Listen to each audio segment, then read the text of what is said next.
The day the trunk surfaced was a day no one in that town will forget, not because anything grand happened, but because of how small it seemed at first. The pawn shop sat at the corner of Main and Gray, a squat brick building with a flickering neon sign that hummed in the heat. Its display windows were a cluttered collage of other people's abandoned lives. Chipped china plates, rust-speckled fishing rods, a typewriter with 3 missing keys. The kind of place where time didn't just pass, it pooled, collecting in dusty corners until someone came to sweep a little of it away. Cal, the pawnbroker, had worked there for almost 30 years. He was a man who spoke in the past tense even about things that were happening right now, as if everything was already slipping away. That morning he sent one of his part-timers, Leo, to clear out a cramped storage room at the back of the shop.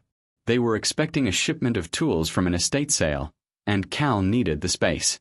The room was the sort of place you forgot existed. The air was stale and heavy, and when Leo pushed open the door, the faint smell of mildew and cold metal spilled out. There was no light except what the doorway allowed in, a narrow, dusty beam that landed on piles of cardboard boxes sagging under their own weight. Leo worked in silence for half an hour, shifting boxes, making a stack of things that could go out front. That's when his boot caught against something solid, hidden under a frayed tarp in the farthest corner. He pulled the tarp away and revealed it, a trunk. It wasn't the kind you see in airport luggage carousels or tucked neatly in someone's attic. This was older, heavier. Its leather straps were cracked like riverbeds in drought. The brass fittings had dulled to a sickly green, and dust clung to every seam like a second skin. There was a lock, the kind you didn't see much anymore, thick, iron, and stubborn. Leo gave it a nudge with his foot. The sound it made was strange. Not the hollow rattle of something empty, nor the muffled shuffle of soft contents. It was layered, a dense thud, as if whatever lay inside had settled over decades into a shape all its own. "Cal," Leo called out, his voice carrying through the still air. The pawnbroker appeared in the doorway, squinting at the thing as if he were trying to remember whether it belonged to him. "Where'd you pull that from?" "Back here under all this junk. Doesn't look like it's been touched in years." Cal stepped forward, ran a hand across the lid. The dust left a clean streak under his fingers. "Must have been here since before I bought the place. Came with the building, maybe. You know how it is, stuff gets left behind." He tried the lock. It didn't budge. Most things in a pawn shop Cal liked to keep under control. Prices, provenance, the people he dealt with. But this was different. It was an object without a story, and in his business that was dangerous. "We could crack it," Leo suggested, but Cal shook his head. "Not without the key. And even then, who knows what's inside? Could be trash, could be trouble." They dragged it out to the shop floor anyway. Customers liked curiosity pieces. Even if they couldn't open it, someone might pay for the mystery. Later that afternoon a man came in, a stranger, tall and thin, with a kind of restless energy. His eyes scanned the shop, not in the way of a casual browser, but like he was searching for something he'd lost a long time ago. They landed on the trunk. "How much?" he asked. "It's locked," Cal warned. "We don't have the key. Could be empty." The man smiled faintly, as though emptiness didn't scare him in the least. "That's fine. I'll take it." Cal named a price more out of habit than calculation. The man paid in cash, crisp bills folded with precision. He didn't haggle. Didn't even ask for help carrying it. He lifted the trunk himself, and though the effort showed in the set of his shoulders, he made no sound. As the door swung shut behind him, the bell gave a soft chime. It was the kind of sound you forgot the moment you heard it, except that Cal didn't. Later, he would remember it in detail, as if that chime was the last ordinary note before the music changed. Leo went back to the storage room to finish clearing out the boxes, but the corner where the trunk had been seemed different now, emptier than it had any right to be. The dust there had a sharper smell, metallic, almost like blood on old coins. And in the days that followed, Cal swore the shop felt altered. Not in any visible way. Just a sense, faint but insistent, that something had been removed and in doing so had left behind a hollow that would never quite fill. The man with the trunk drove out of town that same evening. No one noticed the make of his car. No one remembered his license plate. but a boy riding his bike near the pawn shop swore he saw the trunk in the back seat through the window, and that, as the man drove away, he was smiling in a way the boy didn't understand. It would be weeks before anyone thought to connect that day to what came next. If you drove through the town too quickly, you might not notice it at all. It was the kind of place that existed in the pauses between bigger, busier places, where the gas station doubled as a diner, where the post office still had a bell above the door, and where the locals knew exactly which streets you didn't drive down at night, even if they never said why. Once, decades ago, it had been a jewel of the county. The textile mill employed half the town, the train station brought in travelers with money to spend, and the community square came alive every Saturday with the hum of a farmer's market. But the mill closed, the train stopped, and the square stalls became empty wood frames collecting dust. Now the paint on the houses peeled in long, curling strips. Sidewalks buckled under the weight of tree roots that had been left to grow wild. The school still opened its doors every morning, but the football field grass grew too long between games, and the cheerleaders had to stitch their own uniforms from hand-me-down fabric. There was still life here, but it moved differently. Slower. Quieter. As if the town had chosen not to keep up with the outside world. The pawn shop's place in the town, the pawn shop was more than a store. It was a monument to what the place had become. People brought things there when times were hard, and they were often hard. Wedding rings, family photographs, the last watch their father ever owned. Sold not because they were worth much, but because they were worth something. For outsiders, pawn shops were places of desperation. For this town, they were places of memory. You could walk in on any given day and find a fragment of someone's story. An object that had been in one family for 3 generations, now sitting under a fluorescent light with a price tag. Cal, the pawnbroker, understood this in a way most didn't.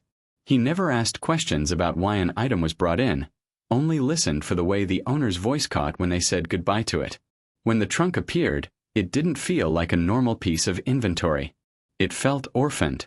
Not like someone had traded it for quick cash, but like it had been left here intentionally, to disappear among the shop's other ghosts. The town's way of burying things, there was an unspoken truth about the people here. They didn't like digging up the past. Not because they forgot, but because they remembered too well. If something bad happened, you didn't write about it in the local paper, you didn't put it in the history books. You simply stopped talking about it until it faded into a private kind of silence. Outsiders called it secrecy. Locals called it moving on. That silence was in the streets themselves. In the way the streetlights worked only every other block. In the way the river behind the old mill smelled faintly of iron after it rained. In the way elderly residents would pause mid-conversation when someone mentioned certain names. Some houses carried more of that silence than others.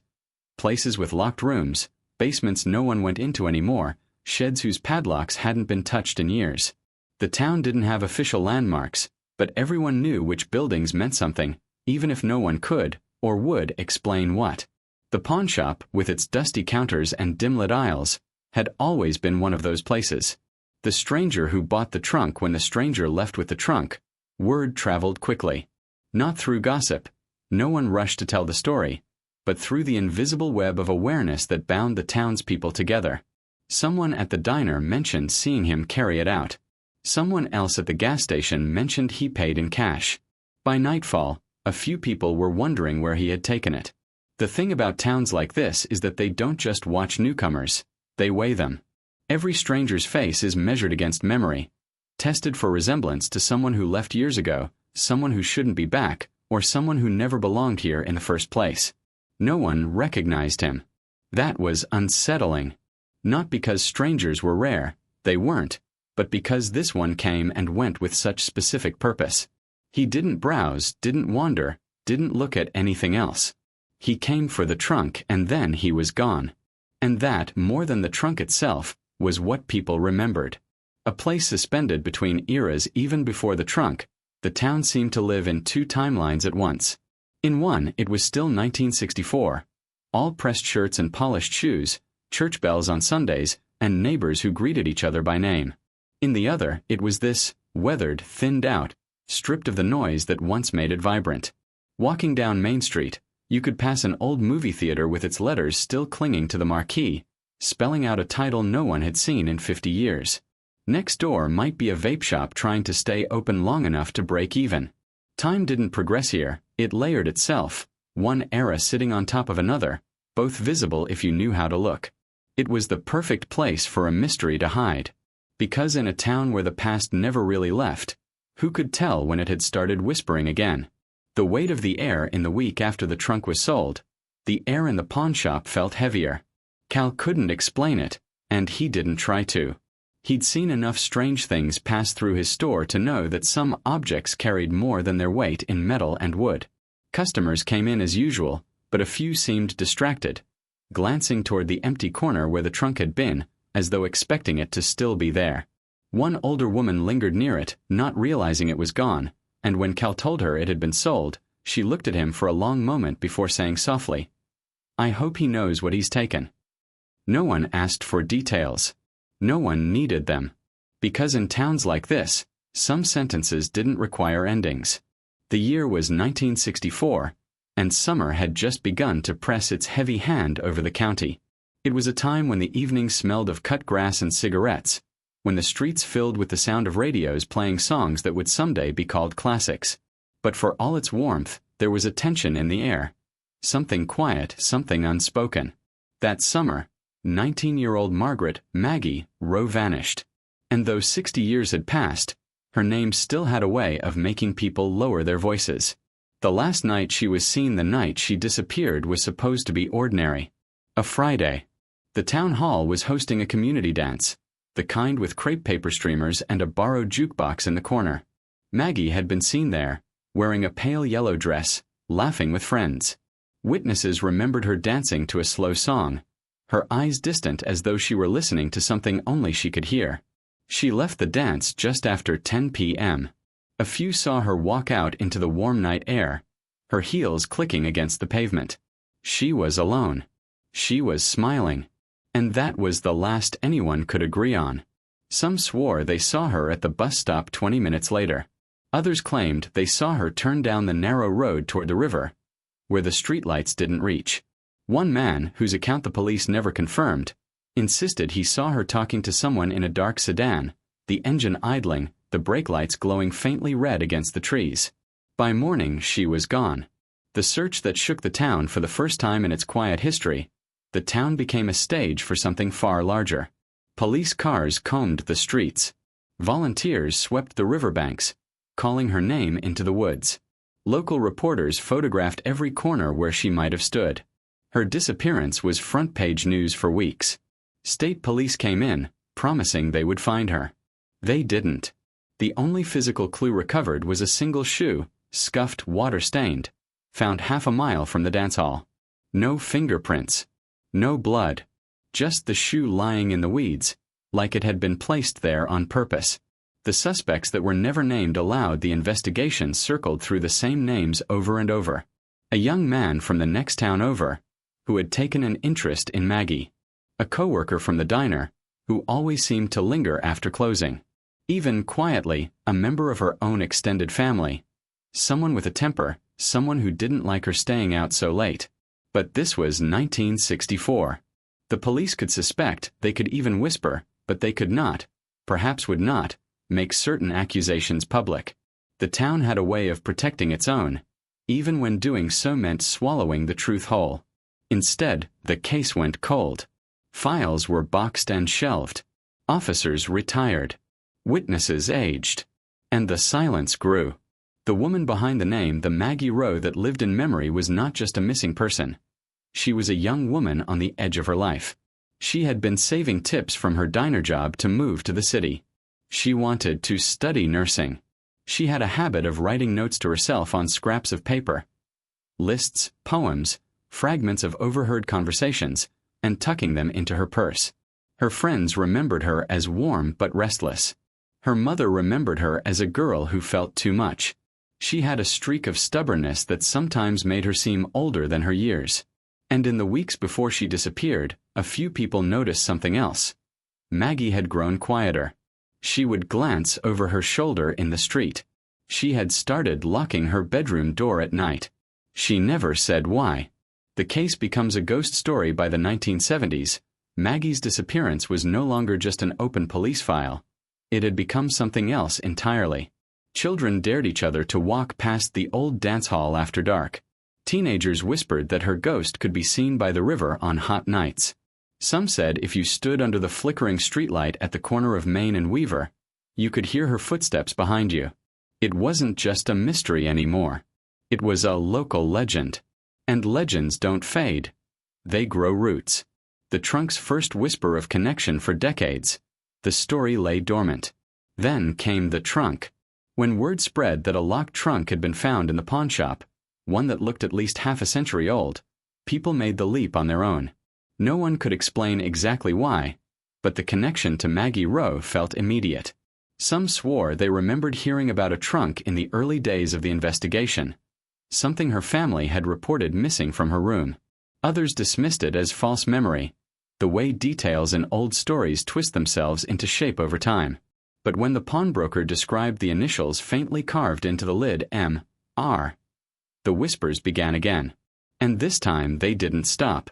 The 1964 police notes that never made the paper a retired detective, long since moved away, recalled that the case file included an odd note. Possible storage of personal effects, unconfirmed location. He had always believed it referred to something taken from Maggie's home in the days after she vanished. Something large enough to move, but small enough to hide. It had never been investigated properly. In the chaos of the search, the trunk, if it existed, was just one more loose thread that no one had time to pull. The last person to see her, there was one witness who had never spoken publicly.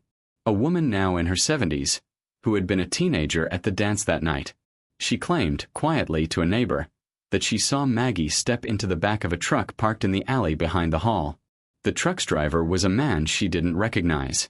When asked why she had never told the police, she said simply, "Because he looked like someone who would come back for me." By the time the trunk's new owner carried it out of the pawn shop in the present day, the air around the 1964 case had shifted. It was no longer just an unsolved disappearance buried in the past. It was a door. And for the first time in 60 years, someone had found the key. The trunk sat in the center of the garage, like it had chosen the spot itself. The man who had bought it from the pawn shop, Evan, hadn't touched it since unloading it from the back of his car. For 3 days it remained there, silent, collecting the kind of attention that grows heavier the longer you ignore it. Evan told himself he was busy. Work, groceries, the usual little errands that fill a week. But the truth was simpler. He was hesitating. Something about the trunk felt wrong in a way he couldn't name. The first attempt on the 4th night, after the sun had slid behind the roofs across the street and the neighborhood had gone still, Evan fetched a crowbar from his tools. The garage light hummed above him, throwing a pale, nervous glow. The lock was cold under his hand. Old iron, stiff as bone. He worked the crowbar into the seam, expecting resistance, but the first pop of the hinge startled him, sharp and metallic like something sighing in pain after decades of silence. The smell hit him before the lid was halfway open. Not the sourness of rot. No, this was drier, older. Like dust trapped in fabric for years, mingled with a faint tang of rust and something faintly sweet, almost perfumed, that had long since turned stale. What was inside the trunk was not full. Its contents rested at the bottom, as if the years had pressed them down into a careful arrangement. On top lay a dress, pale yellow, the color of butter left out too long. It was folded neatly, though the fabric had stiffened. A few faint brown stains bloomed across the bodice and sleeve. Evan told himself they were rust. Next to the dress was a pair of shoes. Low-heeled, scuffed at the toes. The leather had dried to a brittle texture, and one heel bore a chip as though it had once caught in the edge of a step. Beneath them, wrapped in a faded piece of floral bedsheet, was a small music box. Its paint was chipped, the once bright colors dulled to a ghost of themselves. The tiny key that should have wound it was missing. The envelope at the far end of the trunk, tucked into the corner as if trying to escape notice, lay an envelope, yellowed, its edges curling. Inside were several strips of undeveloped black and white film, still in their paper sleeves. Evan held them up to the light, but the negatives were too faint to read. The last item was the smallest, yet the one that drew his eyes the longest, a leather-bound diary. Its cover was dark, worn smooth where hands had held it often. In the center, pressed deep into the leather, were the initials M.R. The diary's last page. Evan turned the pages carefully. The handwriting inside was looping and feminine. The ink faded but still legible. It began with ordinary entries: weather notes, daily errands, mentions of friends. Then the tone shifted. Halfway through, the sentences grew shorter. Nervous. She began noting times she felt watched. Mentions of the same car parked outside again. The words "he knows where I go" appeared more than once. On the very last page, the final entry ended mid-sentence.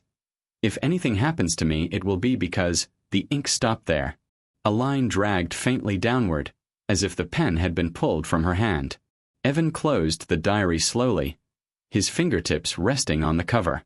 In the quiet of the garage, the air felt heavier, almost damp, like a storm was gathering outside. The decision to dig deeper, he told himself, it could all be coincidence. The initials could match any number of people. The dress could have belonged to someone else entirely. The diary could have been abandoned for reasons that had nothing to do with danger. But that explanation was thin. Too thin to hold back the questions crowding his mind. By the time he left the garage that night, Evan had already decided. He would find out who M.R. was. And he would find out why she never finished that sentence. The weight of the trunk's absence at the pawnshop. Cal noticed the difference almost immediately. The space where the trunk had been looked wrong. Emptier than it should. And for the first time in years, Cal found himself locking the shop's front door a little earlier. Because sometimes you don't need to know exactly what left a place to feel the shadow it leaves behind. Evan didn't open the diary again until the next evening. All day it had sat on the kitchen table, its leather cover catching the light like an unblinking eye. He'd walked past it half a dozen times, pretending he wasn't thinking about it. But he was. When the house was finally quiet, and the sun had sunk low enough to turn the windows into mirrors, he pulled the chair out, sat down, and opened it to the first page. The early entries. Ordinary days at first. Margaret's handwriting was fluid and untroubled. She wrote in long, confident lines, each letter perfectly curved. March 3, 1964. Mama says the lilacs will bloom early this year. She's glad because they remind her of her wedding day. I told her I'm glad because they smell like the summer fair. March 8, 1964. Worked the late shift at the diner. Gerald tipped me in nickels again. Think he's sweet on me, but I'm not sweet on him. They were the kind of entries you'd expect from a young woman in a small town. Casual, full of small details that meant nothing to anyone but her. But as Evan read, a pattern began to emerge. The first hints of unease. 2 weeks later, the tone shifted. The handwriting became tighter, the spacing more uneven. March 21, 1964. Someone followed me home tonight. I heard the footsteps stop when I stopped. But when I turned, no one was there. March 24, 1964. The same car again. Black, older model. Parked at the corner. I thought maybe I imagined it before, but it's there too often now. Evan glanced toward the envelope of film still sitting on the counter. He felt an involuntary chill. The paranoia grows. The entries after that became clipped, as though Margaret was writing quickly, maybe in secret. March 30, 1964. Someone's been in my room. Not Mama or Daddy. I put a hairpin in the door before I left. When I came back it was on the floor. April 2, 1964. Letter under my door. No name. Just said, don't go to the dance. I tore it up. I'm still going. Evan could hear her voice in these words. Frustrated, defiant, but tinged with something else, a quiet dread. The night before, the second-to-last entry was written on April 17, 1964, the night before the community dance. Mama says I should wear the yellow dress. She loves that one. The car was there again today. Same place. I thought I saw someone inside, but they looked away before I could. I think it's a man. The words "I think it's a man" had been written more slowly, the ink darker, as if the pen had lingered on the paper. The final entry, and then came the last page. If anything happens to me, it will be because. The pen trailed off into a line, thin at first, then thickening before it faded entirely. It looked less like someone stopped writing and more like the page had been pulled from under her hand. Evan stared at it for a long time. He didn't realize his own fingers had tightened around the diary until the leather creaked. Margaret's voice lingers that night as Evan tried to sleep. He kept hearing her in his head. Not her literal voice. He didn't know what that sounded like, but the cadence of her words. The way she had tried to make the ordinary feel steady, even as it slipped away from her. Some part of him knew that once you start listening to someone like that, you can't stop. The decision the next morning, Evan set the diary on the passenger seat of his car. He wasn't sure what his plan was. Visit the library? Find old newspaper records? Talk to someone who had been there in 1964? He only knew one thing for certain. This wasn't just an old diary in a forgotten trunk. It was a warning that had never been heard. The parallel feeling as he drove through town, he caught himself glancing in the mirrors.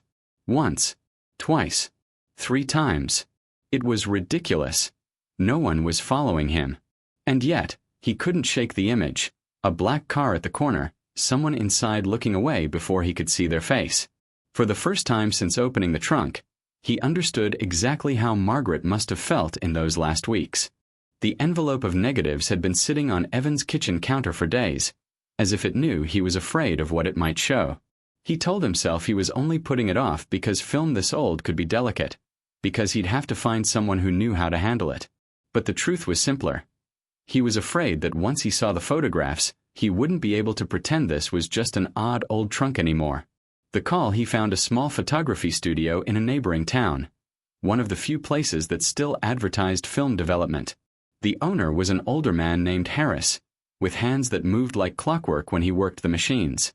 When Evan slid the envelope across the counter, Harris looked at it for a long moment. "Where'd you get these?" Evan hesitated. "And estate sale."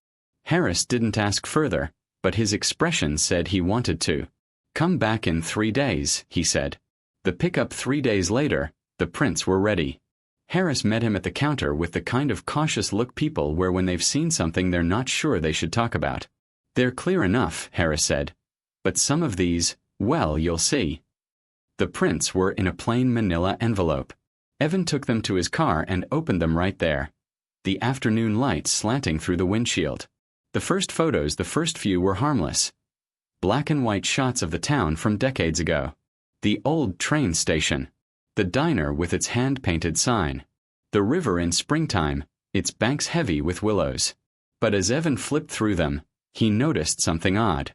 Every single photo seemed empty. No people. No movement. Just stillness. It was as if the photographer had been waiting for the streets to clear before taking each shot. The man in the frame, the 4th photograph, changed everything. It showed the narrow alley beside the old dance hall, the very place Margaret was last seen. And in the far right of the frame, barely visible in the grain, stood a man. His head was turned slightly, as though he were looking away from the camera at the last moment.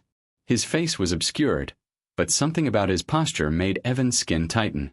In the next photograph, the man was there again, this time across the street from the diner.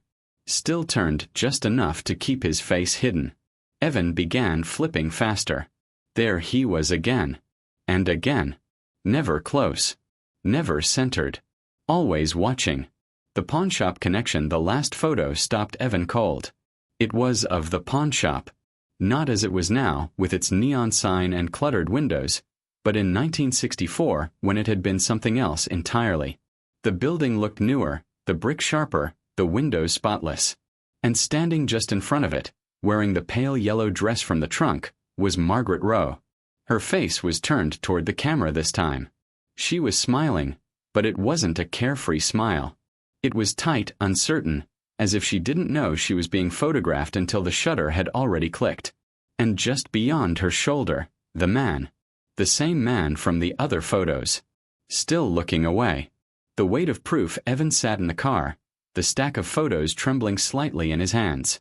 He could feel his pulse in his fingertips. This wasn't just an eerie coincidence. These photos weren't random snapshots.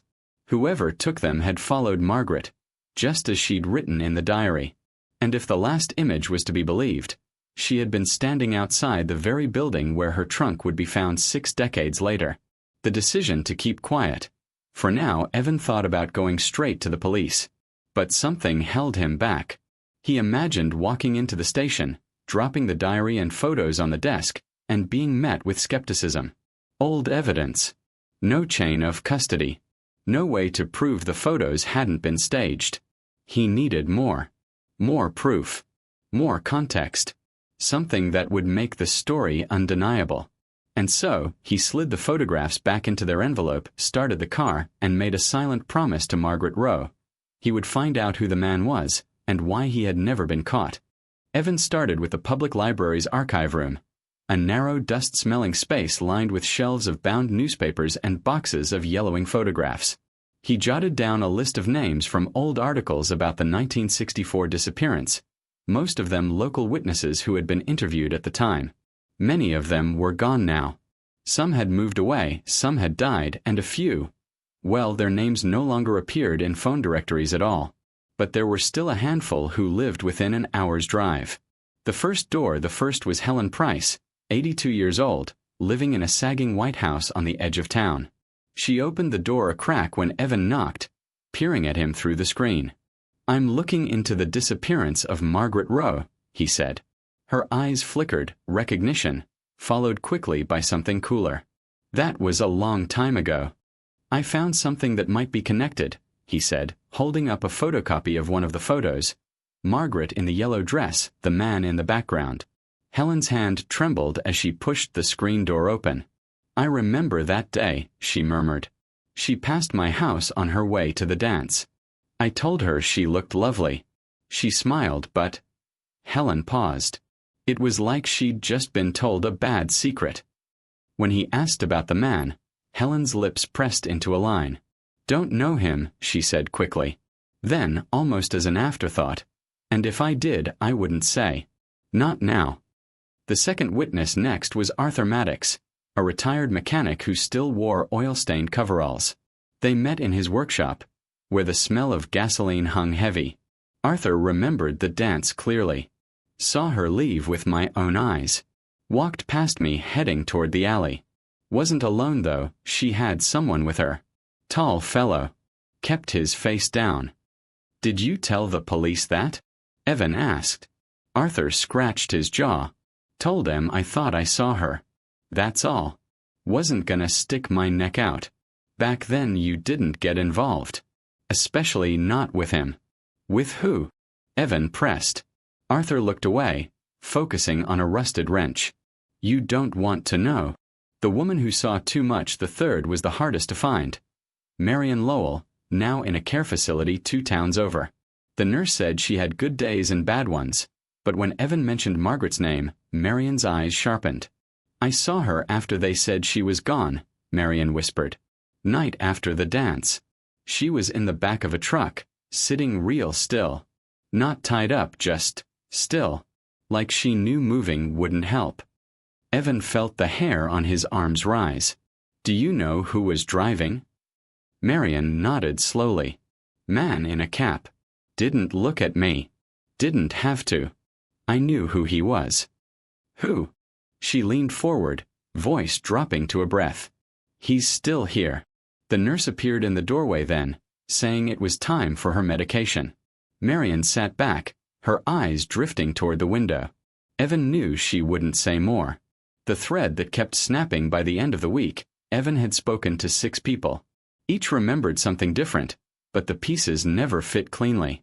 One swore Margaret had been walking toward the river. Another claimed she'd been seen at the gas station. One said she was laughing that night. Another insisted she'd been pale and tense. The only thing they agreed on was that she hadn't just disappeared, she'd been taken. And the way they all stopped short when the conversation edged too close to the man in the photos told Evan more than their words ever could. The silence around a name, it became clear that whoever the man was, the town had made a choice. They would not say his name. Not in 1964. Not now. Evan left each conversation with the same feeling, like walking out of a room where someone had just whispered something and you'd only caught the echo. Evan had walked past the pawn shop dozens of times since buying the trunk, but it wasn't until now that he really looked at it. In daylight, it was unremarkable. Faded brick, flaking paint on the window frames, the hum of a tired neon sign. But when you knew what to look for, the building carried a certain tension in its lines. The bricks on the right corner bulged slightly, as if something inside had once pushed against them. The basement windows were painted black from the inside. Digging into the records at the county clerk's office, Evan requested the building's ownership history. The clerk, a man with silver hair and the weary air of someone who'd seen too many small-town secrets, leafed through the files and slid a stack across the counter. The earliest record surprised him. In 1963, a man named Thomas Ward purchased the property. The name was faintly familiar. Evan realized he'd seen it in one of the old police notes from Margaret's case. Ward had been interviewed as a possible witness but never charged. At the time, the building wasn't a pawn shop at all. It was listed as Ward's Secure Storage. Ward sold the property in 1966, 2 years after Margaret disappeared. From then on, it changed hands every decade or so, as if no one wanted to keep it for long. The rumors Evan tracked down a man named Calhoun, who'd run the shop in the late 1970s before selling it to his predecessor. Calhoun was in his 70s now, living above a bait shop near the lake. Over black coffee in a chipped mug, he told Evan something the records hadn't. Ward didn't run much of a business, Calhoun said. Had maybe a dozen clients. All men, all quiet types. Paid in cash, no receipts. He kept everything in the basement. What kind of storage? Evan asked. Calhoun shrugged. Could have been antiques. Could have been bodies. No one knew. But I'll tell you this. My cousin worked for him one summer. Said some nights when he was closing up, he'd hear knocking from below. Not pipes. Not rats. Knock. Pause. Knock. Evan felt the chill even in the warmth of the room. The basement that wasn't when Evan returned to the pawn shop and asked Cal about the basement. The pawnbroker shook his head. Doesn't exist anymore, Cal said. Previous owners filled it in years back. Said it wasn't up to code. But Evan had seen the bulge in the brick, the sealed windows. Basements didn't just disappear. They were buried. Cal wouldn't say more. He looked at Evan in the way people do when they want you to stop asking. The pattern that night, Evan spread the building's records, old news clippings, and his notes across his kitchen table. A pattern began to form, faint but undeniable. 1963. Thomas Ward buys the building. 1964. Margaret disappears. Ward is questioned. 1966. Ward sells the building, suddenly leaves town. Every 8 to 10 years afterward, new owner. Short tenure. Quiet sale. Now, decades later, the trunk connected to Margaret had surfaced inside the same building. The feeling in the walls, Evan returned to the pawn shop one last time before closing. Standing in the aisle where the trunk had been, he could almost feel a low vibration in the soles of his shoes, faint but steady. He told himself it was the hum of the neon sign or the passing of trucks outside. But deep down, he thought of Calhoun's cousin. Knock. Pause. Knock. The first call came just after midnight. Evan almost didn't answer.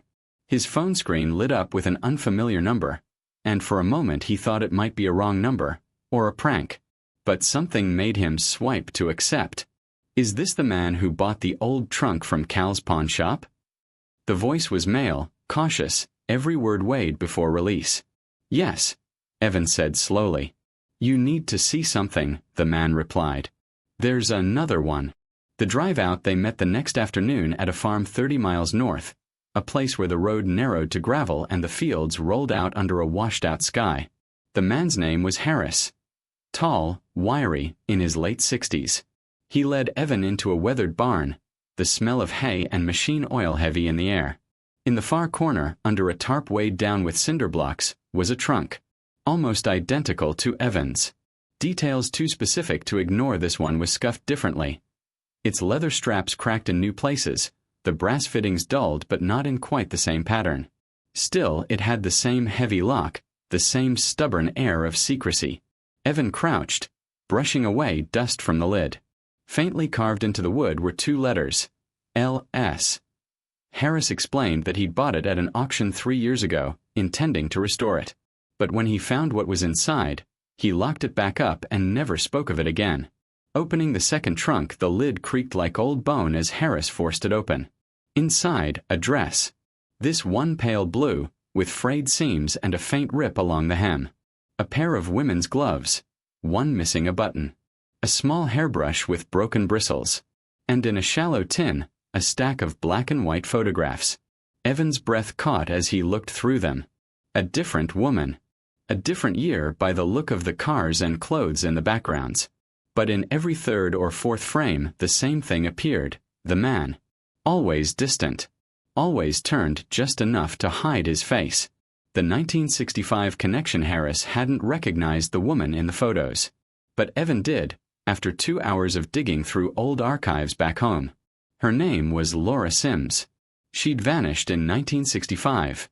1 year after Margaret Rowe. 19 years old. Last seen leaving a church picnic. The details were painfully familiar. No body, no arrest. Just a list of possible sightings and a lingering silence in the community. The pattern emerging: Margaret Rowe in 1964. Laura Sims in 1965. 2 trunks, separated by decades. Both containing personal belongings. Both holding undeveloped photographs. And both marked by the presence of a shadowy man who seemed to orbit his victims without ever being caught. It wasn't just about the women. It was about preservation. Whoever had taken them hadn't simply discarded their belongings. He'd kept them. Curated them. Locked them away like trophies. And somehow, both trunks had survived long enough to surface again. The chilling question: Evan couldn't shake the thought. If there were 2, there could be more. How many trunks were out there? How many initials carved into lids, sitting in quiet barns or forgotten basements? How many other towns had folded their secrets into silence? The photograph that changed the mood, the last photograph in the tin, made Evan's stomach turn. It wasn't of Laura at all. It was of the pawn shop. Not in 1964, but in the early 1970s, judging by the cars parked outside. And there, in the shadow of the doorway, stood the man. Not looking away this time. Not turning at the last second. Looking straight ahead. Looking, it seemed, at whoever had taken the picture. The realization: 2 victims. 2 trunks. 1 man. And 1 location that seemed to anchor them both. The pawn shop, once Ward's secure storage, was no longer just a building in this story. It was a hinge holding the past and present together. And if the trunks had surfaced now, after all these years, it was possible someone wanted them found.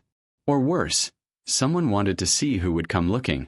The yellow-dressed Margaret Rowe had left behind a music box without a key, sitting silent in Evan's garage since the night he opened her trunk.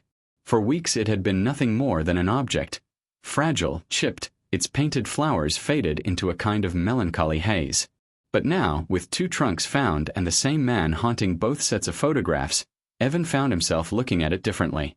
The discovery: it happened by accident. He'd moved the trunk to make room for another box of files and felt something shift inside the lining. When he pressed his fingers along the seam, he found a lump. The fabric had torn slightly near the edge, and through the gap he pulled out a small brass object. The music box key. It was tarnished, the teeth slightly bent, but it fit the winding slot perfectly. The sound: Evan hesitated before turning it. There was something strangely intimate about it, like touching an object last handled by its owner 60 years ago. The first wind made the inner gears grind faintly. The second smoothed it out. Then the melody began. It wasn't clear at first, just a thin, warped sequence of notes, the tune limping along as if it had been waiting too long to be played. But slowly a pattern emerged. A waltz. Slow, lilting. Familiar in a way that made the air feel heavier. The recognition: a week later, Evan met Rose Chapman, Margaret's surviving cousin. She was in her 70s now, her voice warm but careful. When Evan mentioned the music box, she asked, "Does it still play?" He turned the key, and the wavering waltz filled her living room. Rose froze. Her eyes clouded, and she set her teacup down without looking. "She used to hum that," Rose said quietly. "Margaret. Every morning the week before she disappeared. Said she heard it in the walls." "In the walls?" Evan asked. Rose nodded. "I told her she was imagining it. But she got strange those last days. Like she was listening to something the rest of US couldn't hear.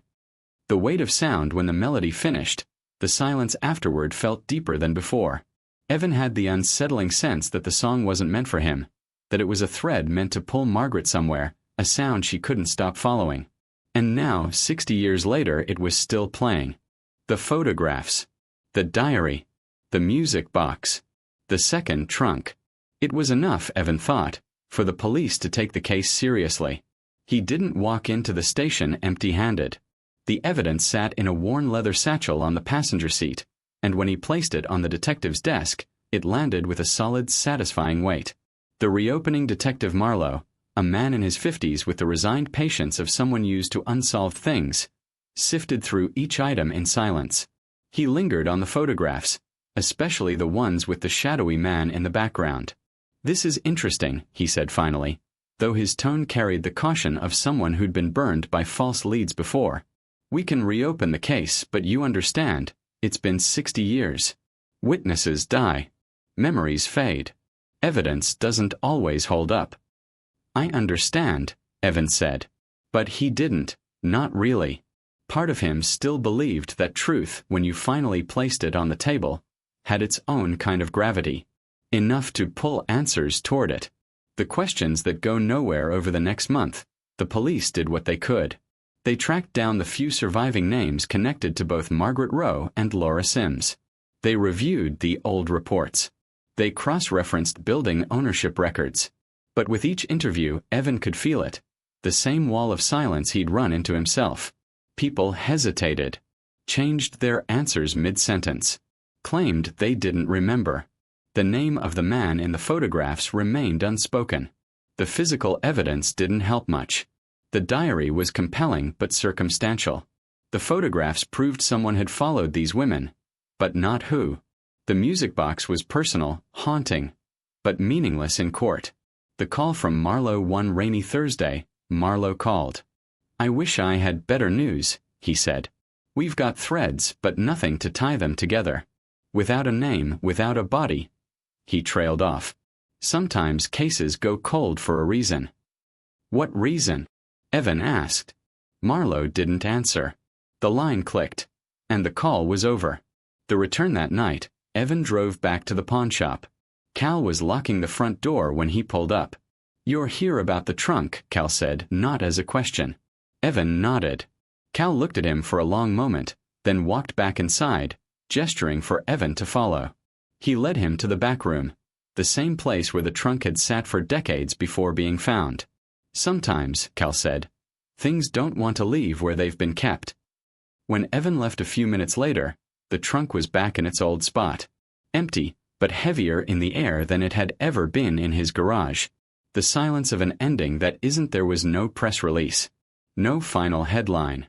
Just the slow return of the case to the margins of the town's conversations. The pawn shop went back to selling fishing rods and chipped dinner plates. The police file went back into its drawer. Evan still had copies of the photographs, the music box key, Margaret's diary. But none of it had brought her home. Some stories don't end, he realized. They just wait. It was late October. The town was in that brief, brittle pause before winter. The leaves gone, the streets bare, the sky the color of old newspaper. Cal had installed a new security camera in the pawn shop after a break-in attempt, the kind that fed a live feed to his back-office computer. Most nights the footage was boring. A couple of regulars. A drifter or two. Kids pushing the door open only to turn around when they saw there was nothing worth stealing. But on this night, just after closing, the feed caught someone Cal didn't recognize. The visitor, the man, was elderly now, moving slowly but deliberately. He wore a dark coat, his posture still straight despite his age. He wandered the aisles without touching anything, as if the objects weren't for sale but simply old acquaintances he was visiting. The camera angle caught his face twice. The first time in profile, his features were shadowed. The second time, clear enough to see the lines etched deep into his skin, was unmistakable to anyone who had studied the photographs from the trunks.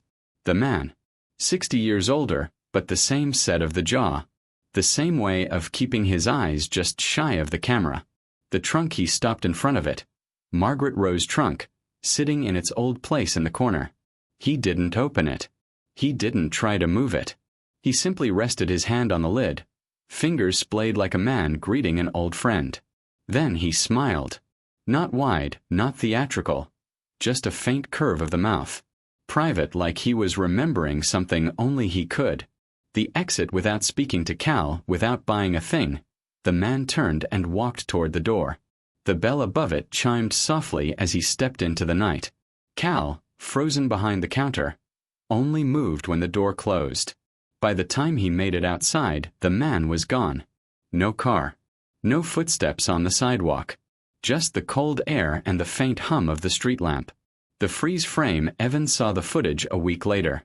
Cal had called him in without explanation, pressing play and then stepping back to let him watch. When the man looked into the camera for that second time, Evan felt something in his chest tighten. It wasn't just recognition.